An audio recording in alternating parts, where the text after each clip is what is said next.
All right, guys. Welcome back to the channel here. Lion Mark with another video. Like you saw from the title, it's another beautiful, I'll say beautiful Monday morning. And yes, this is coming from the regular Dele Farotimi Sunday message. Yes, it's more of like a Sunday sermon to prepare you for the new week. So while you're going out for the new week, you think about Nigeria as a country, the challenges, and then you'll be able to navigate the issues that comes with this country. Anyway, like I always tell you guys here, we do not own rights to this clip. It's just for fair use purpose. All of this video belong to Dele Farotimi. All we do here is for fair use purpose and to ensure that you guys have an educated platform, to have an educated mindset from an activist who care for this country just the way you too care for this country, because I believe you care for this country, and that's why you always want to watch videos like this, watch videos or teachings from people like Dele Farotimi. Enjoy this one, please. Don't forget to subscribe, drop a comment below, guys. Today, I find that I'd rather speak about my friend, my father, my leader, mentor, Chivayo Adebanjo. And I'll speak of him this morning because we're all travelers through time. And whilst we imagine that we would live forever, we really can't, because at some point we would all have to get on board that plane that Baba was always talking about. He was fond of telling us that he'd been in the departure lounge for a while, holding his boarding pass. Well, finally, Baba got to board his flight, as we all shall in due course. It is the way of the flesh that every man that is born must die. Baba was 96, and until the last few months of his life, he was a sprightly man. He walked unaided, largely. His memory was much better than mine, superior to mine. Baba will recall dates and names going back 60, 70 years. Dates with actual names. And he affirmed something I'd always known. The truth teller has no need for a good memory. The reason being that if you don't know, you simply say you don't know. And if you know, it simply flows from your stream of consciousness, because the truth is the truth is the truth. Chivayo Adebanjo embodied the truth. He exemplified it. He lived it. Baba never held a political office in his life, but he was a politician throughout his life. He held party offices. He was organizing secretary. He helped to build the action group. He helped to found the Unity Party of Nigeria, the Reborn Action Group. He helped to birth the Alliance for Democracy, another child of the same action group. Papa never wavered. He wasn't one to crisscross. He never accepted political office. He never ran for political office.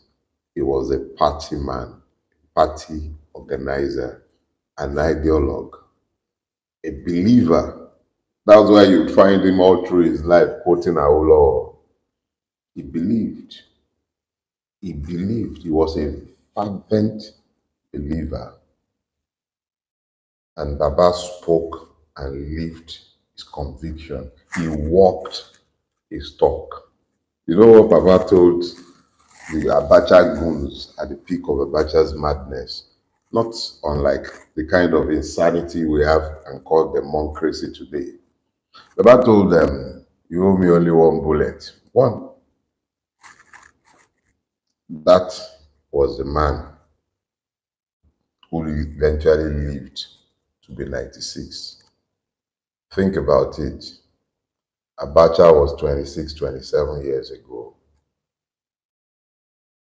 Abacha died, I believe, 97, was it 98? Yeah, 98. Think about it. Papa stared them down. Some people ran into exile. They never went anywhere. In the First Republic, Papa went to prison.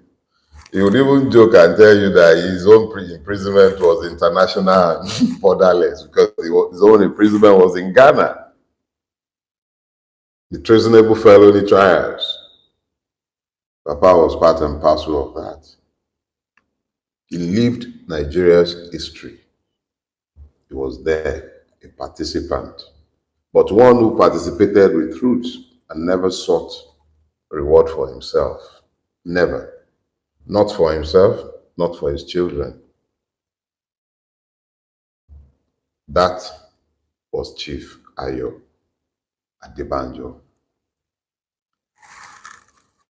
The pantheon of Nigeria's heroes is practically empty.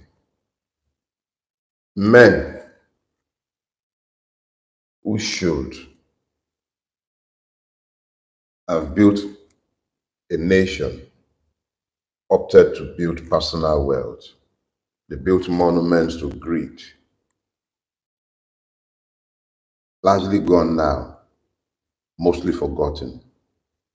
But Chivayo Adebanjo would live long in the memories of not just those of us who are alive today, but when the time comes for the story of Nigeria to be told, if it is ever told, and it will be told, whether that be the story of his birth or the story of his stillbirth or his murder by those pretending to birth it or to pretend it today, there would be chapters and tomes written about Chivayo Adebanjo and the roles that he had played to keep this country not only one, but an equitable one.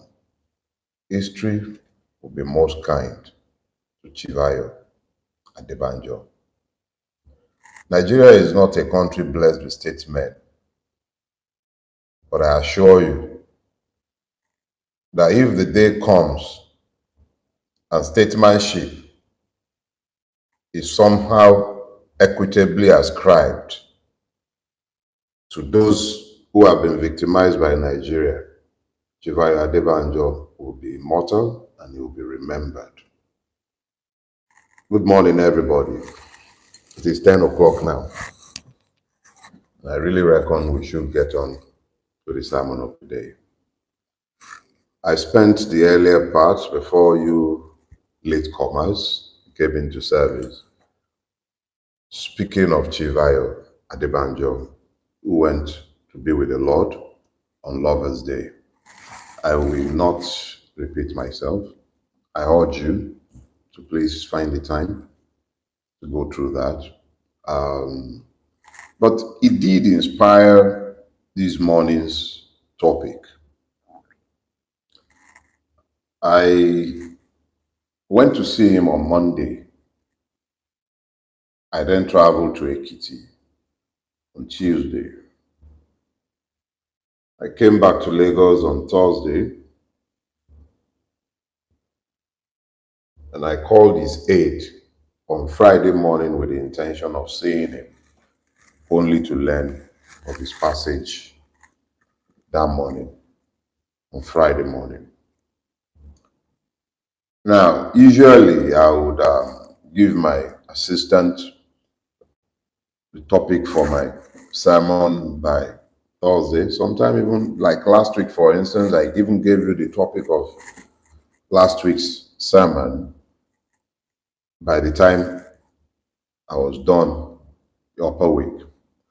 But this week, because of everything that had happened, the Ekiti adventures, coming back on Friday to now, I was just generally unsettled. Unsettled not in the sense that you can't claim that a 96-year-old man died suddenly or that the wicked have done their worst. And Papa's demise had been expected at least for some weeks now because he hadn't enjoyed good health. However, I was thrown into a quandary largely because I just couldn't figure out how to perhaps marshal my thoughts and focus on delivering something that would move us beyond moaning about our conditions to acting to take off that yoke. So these days, I've had this struggle with my topic because I don't want to lament. I'm tired with lamenting. But long story cut short, by Saturday afternoon, I realized that there is a recurrent decimal, especially when I contemplate or have contemplated departed friends or the truth.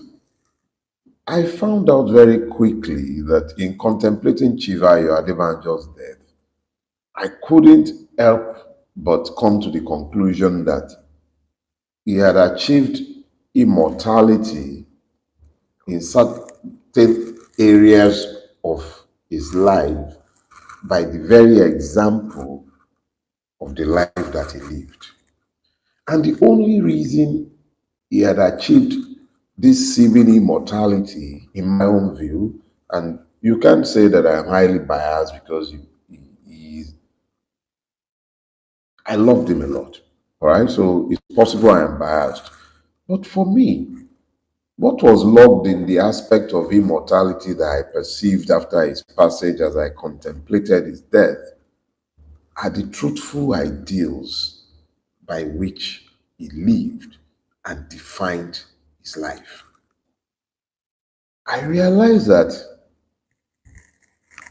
it is almost impossible to live by truthful ideals in a space where those truthful ideals are not convenient. It is impossible to live by them and not become somewhat immortal. Don't worry, Papa just died a couple of days ago, so it might take the benefit of hindsight for all of you to come to the knowledge of the fact of his immortality. But let me help you. Before Baba, there was Fela Nicola Kokuti. And don't worry, Baba sang no song. I'm not suggesting that he has songs that would outlive him. But was it songs that has rendered Fela prophetic, quote and unquote, because you lot love calling him prophetic these days? Was it the songs? No. Any fool can sing. Any genius can invent a new genre of music. But it takes the truth to render music timeless and immortal, or the person who bears the music timeless or immortal. Here is what I'm saying. Fela, every one of Fela's songs, or let me not overgeneralize, 95% or more of Fela's songs are about the Nigerian condition. He would speak specifically, is it water lighty, food housey, water lighty, food housey, waiting to them. Now, that song is at least at a minimum 30 years old. Let me say 35 to 40 years old. But the Nigerian condition has not changed because of the refusal of Nigeria to change. Fela's music, the truth contained in the music has outlived Fela. And because we have to find a way to explain our refusal or inability to change, we have to explain Fela's timeless truths as prophecies, as though Fela were to be talking about something in futurum, something that will happen in the future. Fela, yes, spoke to things that will happen in the future in the realm of 2 plus 2 is equal to 4. But largely, what Fela was doing was that he was describing the objective realities of his time, the Nigerian condition in his time. Those were the preoccupations of Fela's music. So Fela could sing about, he could sing about people standing in Molues, and the situation remains the same. He could sing about custom checkpoints, and the custom checkpoints are still there. He could sing about police brutality, the impunity of the military. He could sing about authority stealing. Everything that Fela sang about were things that were happening in his space on a day-to-day basis. He was not speaking to something that was going to happen in the future, but because we have refused to change, both as a collective, as a society, nothing about us has changed. Do you understand? Nothing about us has changed since Fela sang those songs 40, 50 years ago. Nothing has changed. And because nothing has changed, we're still where we are. Fela sang about underground system. He sang music against second slavery. That is why Fela is immortal. He told the truth. You think anybody is going to remember Iskelebe, Iskalaba, Iskelebe? What's the meaning of Iskelebe, Iskalaba? What does that mean? Exactly what relevance does that have to the society in which the musician, and that's stretching the meaning, lives? What does that mean? The same fella had songs that you could simply dance to for the sake of music. You think he doesn't? Go listen to the Kula Lobito songs. Go listen to them. Onkpeko Shayawa, Olo Shaya, Fela sang those songs once upon a time. Funky horns, Onidodo, Onimoimoi. But you don't remember him for those. You remember him for the truths that he told. That's just the truth. Look at Gani Fawemi. Gani made a third class in the university, I'm told. Nobody remembers him for academic brilliance. But Gani immortalized himself by the truth behind which is truth. And because he told the truth unapologetically, he lived the truth unapologetically. He suffered for the truth without flinching. He's immortal today. But the key thing that immortalized him are the truths behind which is truth. The truth. That is what immortalizes you. The truth. Live the truth. Stand by the truth. Fight with the truth. Defend yourself with the truth. It immortalizes you. Abba, oh Lord.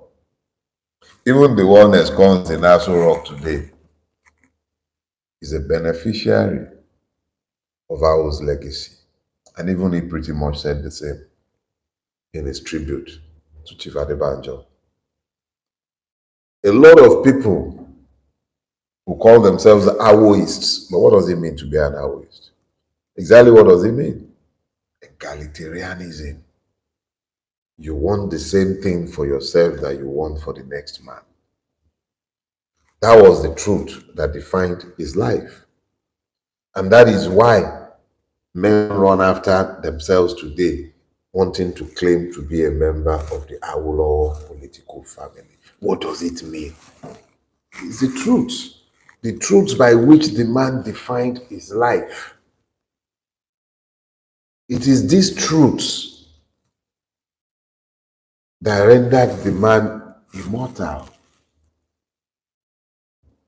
If you live by truthful ideals, the best thing that can even happen to you is that you die for those truthful ideals. Because in your death, you gain martyrdom and you become immortal. Simply because you died for truthful ideals or you lived for truthful ideals. If Awolowo died what?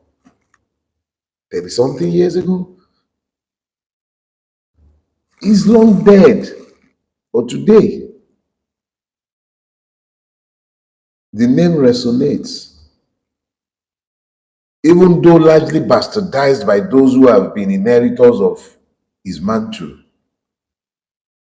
But Chief Awolowo's name remains today because of the truths, the truthful ideals, principles by which he led, that he professed, by which he lived. What are the ideals by which you are living today?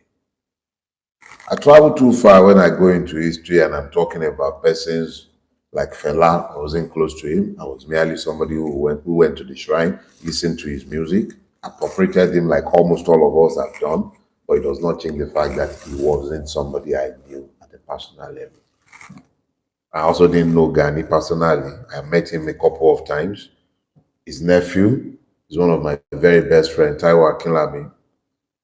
Was it during my presidency of the student union in LASU that we made him the life patron of the student union. Fantastic human being, but I cannot claim any kind of kinship or deep relationship. But there was another guy, now long gone. When I say long, less than a year. But that's time. He was my friend, Adeshino Ademola Ogunlano. Don't worry. Those of you who are involved with NSAS, the Lagos panel, you cannot talk about that panel without remembering Ademola Adeshino Ogunlano. The selfless sacrifices I should say, that he made alongside Ayo Ademiluyi of Ramimba, fighting to ensure that justice was given to the victims and survivors of the Lekki massacre. He slept in offices, mind and ease. He slept in safe houses, taking depositions. Long before then, he fought the Ambode toxic tenement rate, the land use charge. He fought all through his life. He lived selflessly and he lived truthfully. In spite of the machinations of evil men to tarnish his reputation and his image, Ogunlano lived truthfully. And it was at his death that it became apparent, or maybe I should say at his 60th birthday, which ended up more or less like the funeral service that he witnessed. Several men and women got up to give testimony as to how he affected their lives. And Ogunlano himself said on the day that he felt like he had witnessed his own funeral. Ogunlano died 10 days later. But you know what hasn't died? His memory. Ogunlano left behind a body of work that touched men and women. And I found that almost on a daily basis, as I'll go through my Facebook memories, I'll find something that I shared with Ogunlano at one point or the other over the course of the years of our relationship. I knew him for well over 30 years. And as I began to contemplate all these things, it became more and more apparent to me that The only time when we men touch on immortality is when we either tell the truth or we live by truthful ideals, declare the truth, or become ingrained and associated with the truth. It is these truths that renders us immortal in the passage of time. Think I don't know what I'm saying? Let me share this with you. If you go into the Bible, don't worry, we've called this church already now, Shay. Oh, yeah. Check your Bible. John chapter 14, verse 6. Bible is very specific. It says, I am the way. But then it goes on. The truth. God calls himself the truth. That is what he says in the Bible. And don't take my word for it. Go into the Quran. Go to Quran chapter 20, as verse 114. It says, the supremely exalted. Supremely exalted then is Allah, the King, the truth, Al-Haq. Quran 22, verse 6. He says, that is because Allah, He is the truth. Now, what's the purpose of establishing this for you? Oh, yeah, that was church. Now it's mosque. So when you are done paying your tithe and offering, you can also bring something for the imam. I'm not only a pastor, I'm an imam as well. So you bring both. But the important thing is this: you cannot dissociate the truth from God. God is the truth, and the truth is God. When you tell the truth, you are living up to your office as a God, because you have all the attributes of God except the capacity to live in eternity in your physical body. So understand that every time you speak the truth, whether that be in music, whether that be in written words, whether that be in your everyday life, in your communications with others, you are playing God. You are living in your office as God. You are a part of God's creation. And you cannot, it is only the times when you are telling the truth, that is when you are playing God. That is when you are cementing your capacity for immortality. The only thing that will remain after we are all gone are the truths that we have told, because truths do not perish. There is nothing about the truth that is subjective. You cannot subjectify and then still label that thing the truth. So, the immortality of truth demands that we understand that you cannot separate the truth from God. The truth exists in all times, in all conditions, in all situations. White is white unless you dye it some other color. The white might be stained, but it's still white. You may have to recognize the fact that the stain exists on it, but it does not change the fact that it remains white.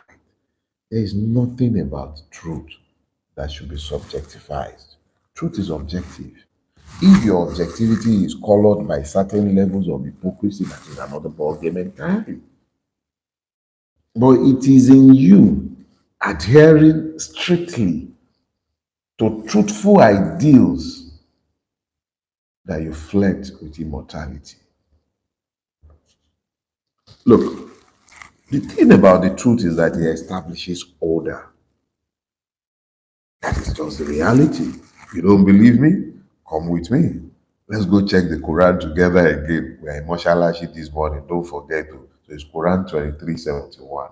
What does it say? It says, and if the truth follows their desires, the heavens and the earth, and all the people, all those who are therein would perish. This thing is simple. Systems run according to certain laws.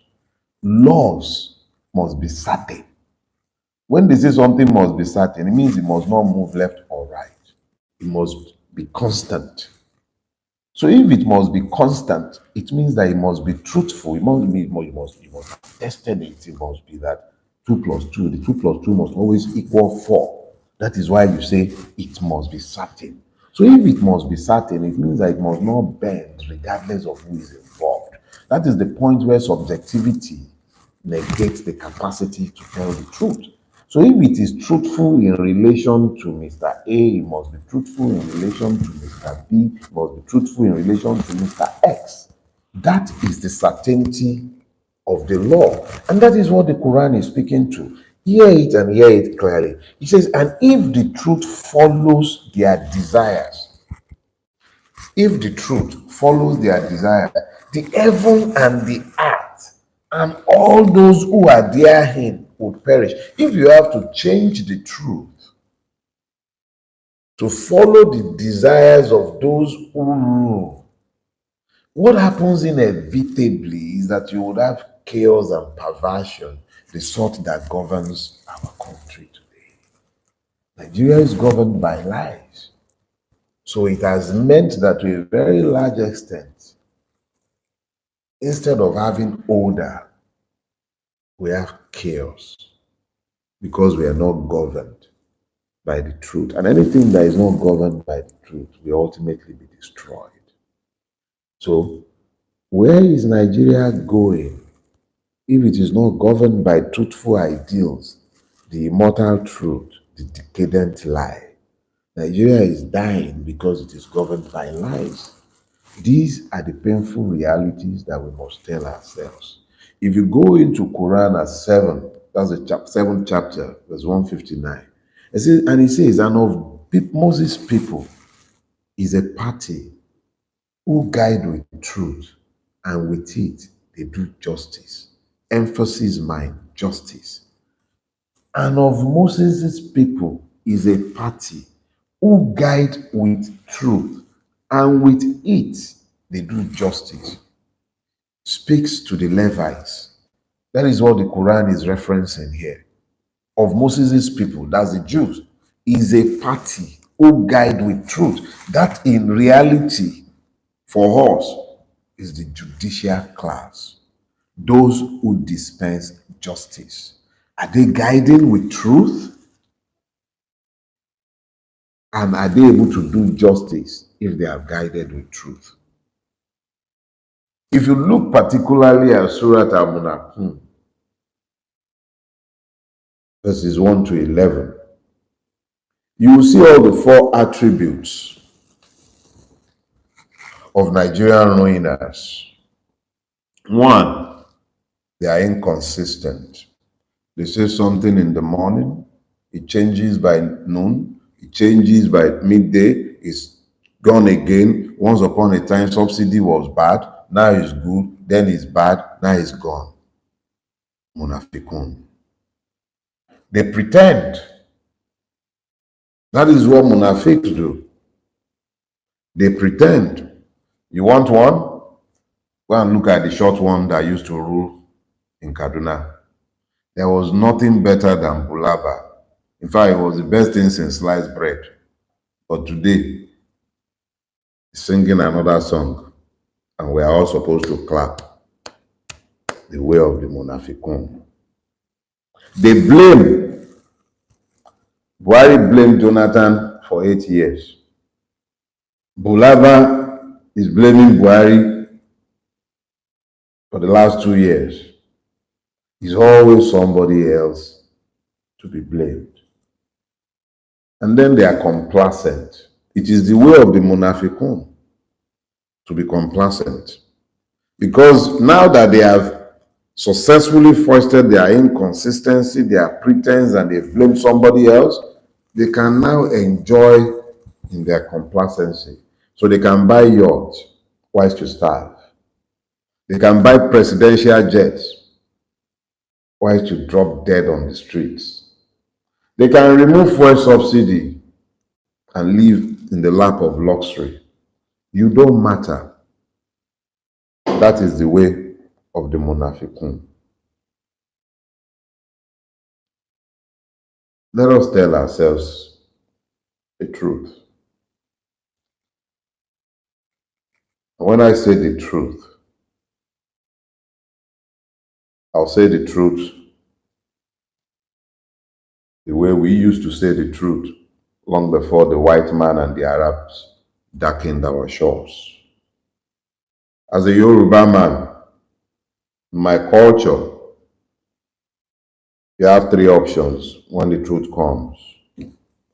When you are asked, is it that Benny? That is when they say Soju Abeniko. That is either yes, or you say Beko, which is no, or you say Ironi. Benny speaks to you affirming what you know to be the truth, standing behind what you know to be the truth, not what you feel, what you know experientially. You witnessed it. If you heard somebody else if somebody else told you, you must say, oh, Lagbaja and Lagbaja told me, and I believe the person. You don't even need to say you believe the person sometimes, depending on who the person is, if it requires reaffirmation within the society. If you say Beko, it means that you're saying, I am not sure. I can't speak to the truth of that thing. In fact, it is not true. But when you say irony, you are affirming that that thing is a lie. Each and every one of the persons who have achieved immortality on account of truth telling, whether they be whites or black, Africans or Caucasian, or whatever their race might be, they would have to at some point decide to live by the truth. And if they must die by the truth, they stand behind that truth. They stand behind the truth in the knowledge that you cannot separate the truth from God. God is the truth. The immortal nature of the truth is that it cannot die. Yorubas have this proverb, and I will close with that. They say tí irọ́ bá lọ lógún ọdún, ìṣẹ́jú kan ló tán bá. What that means is, if the lie travels for 20 years, it takes the truth but a second to catch up with it. I've said this before. If you've been listening to me for some time, you would have heard me exegese this proverb. Nothing can be farther from the truth. The truth never moves. That is the constance of the truth. It does not move. Remember what the Quran said at chapter 23, verse 71, where it says that if the truth should follow their desires, the heaven and the earth and all those who live there, they will perish. That is exactly what the Yoruba proverb is also saying. The truth is fixed. It does not move. It is certain. It is the lie that travels. It's peripatetic. It goes up and down, yo and yo, but the truth remains sat in the same place, constant as the northern star. And then when the lie is done perambulating, it comes back to where the truth is sat. Remember Fela's song? Perambulator, perambulator, perambulator, later, perambulator. They go the perambulator, they see the same place, because they continue to lie. They continue to travel and dance around, not acknowledging the truths that are obvious. One of the defining truths told by Chivayo Adebanjo in his lifetime is the fact that Nigeria will not progress unless it goes back to true federalism. Federalism, I should say. Don't let me let them perpetrate that lie of true federalism. There's nothing called true federalism. That one is a lie. Federalism, based on regions. Chief Ihedioha defined a struggle by these ideals. That was the man who has grasped at immortality simply because he told the truth. Dare to tell the truth. Do not be as the monarchic ones. Do not join them. We've got only one home. One. And if we are ever to come out of this mess that we are in, it will be because we stood by the truth and insist that only the truth shall prevail in our country. I just came back this morning. My entire purpose was to talk to you about the immortal truth, but more importantly, to help you to understand that you can gain immortality. Your spirit is already immortal. Your soul is immortal, I should say. You can gain immortality yourself in the consciousness of men if you live by truthful ideals. Because the truth, by its nature of being God, is immortal. And the truth you live by, that defines the life you live, might render you immortal. Dare to speak the truth. That brings us to the end of today's sermon. Now, let me just make a quick clarification as I bring this to an end. I was never gagged by the magistrate in Ekiti. He simply asked that I shouldn't speak about the case that was in his court. My silence is a function of choice. At the appropriate time, I will act. Action speaks louder than words. Have you a blessed week ahead. God bless you.